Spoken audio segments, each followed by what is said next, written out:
Presiden nomor 98 tahun 2020 tentang gaji dan tunjangan P3K. Guru yang berstatus P3K akan menerima gaji dan tunjangan setara dengan PNS lainnya. Bahwa khusus untuk 2022, seluruh upaya perbaikan dalam pendampingan itu ada dua hal, yaitu yang pertama dan yang utama untuk menyiapkan pendamping supaya bisa lulus P3K. Jadi perbaikan dalam daily report termasuk bagian dari upaya yang utama itu supaya pendamping bisa lulus dalam P3K. Kemudian yang kedua adalah bahwa ketika pendampingan itu berkelanjutan karena ada peraturan pemerintah nomor 47 tahun 2015 tentang di situ ada wewenang dari Kementerian Desa tentang pendampingan masyarakat, maka tujuan kedua itu adalah persiapan untuk keberlanjutan pendampingan masyarakat. Jadi seperti itu. Jadi ada dua tujuan utama.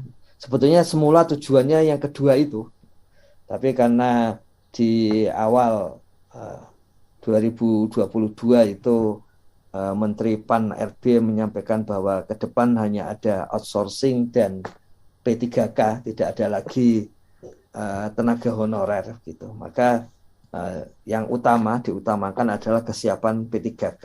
Ada dua hal yang pagi hari ini itu ya kemarin pada waktu hari Jumat didiskusikan di lantai 2 dan hari ini akan dicek. Yang pertama adalah di dalam RPJMN 2020-2024 itu sudah mulai muncul istilah pendampingan pembangunan. Jadi seluruh pendamping disatukan menjadi pendamping pembangunan. Jika demikian, maka ada peluang bahwa tes P3K itu adalah tes terhadap pendamping pembangunan. Jadi pendamping desa, pendamping PKH, pendamping penyuluh pertanian, semua yang sifatnya pendampingan honorer, itu ada alternatif satu bahwa mereka tes yang sama sebagai pendamping pembangunan. Karena itu Kementerian Desa akan menyiapkan dengan sebaik-baiknya dengan mulai dari sekarang supaya ketika alternatif satu yang muncul itu adalah pendamping desa, pendamping atau sekarang istilahnya TPP, tenaga pendamping profesional, itu bisa lulus semua. Karena ini langsung dalam satu kolam yang sama dengan pendamping-pendamping yang lain.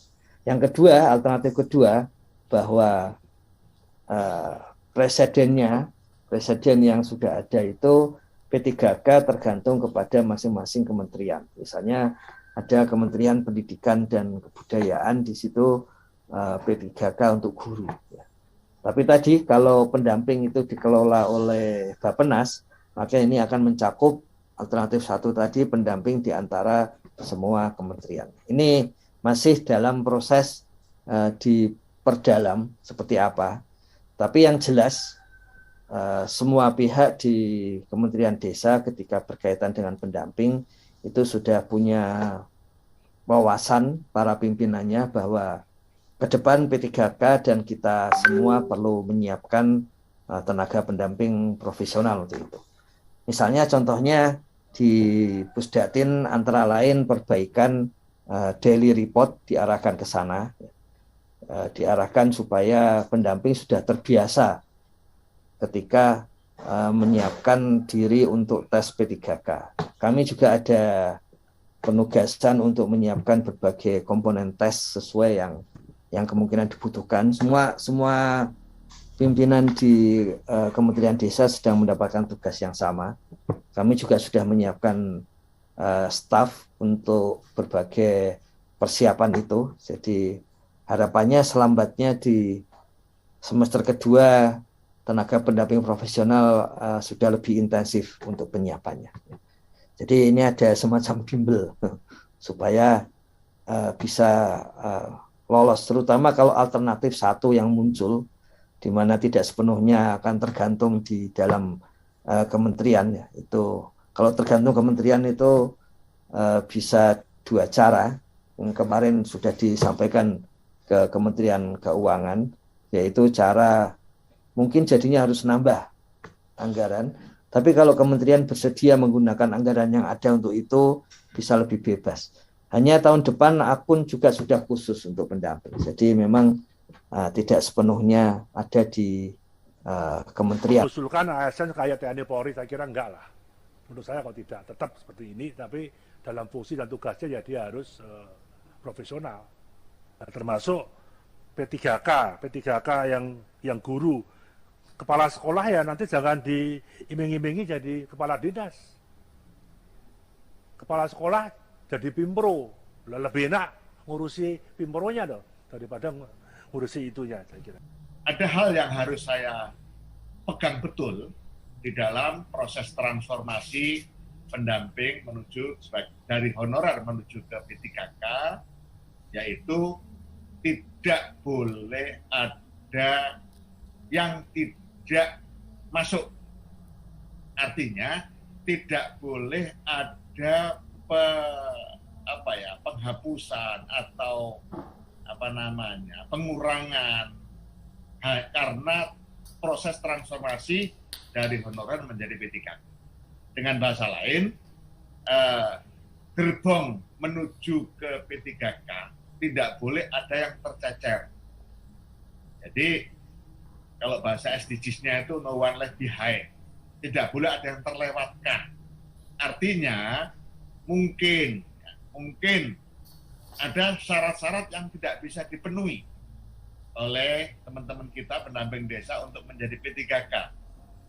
Nah, ketika kita temukan masalah seperti itu, saya selalu mengatakan kita tidak boleh mengambil kebijakan yang kemudian meninggalkan mereka gara-gara syarat tidak bisa dipenuhi, kemudian kehilangan posisi P3K enggak, kemudian honorer juga enggak.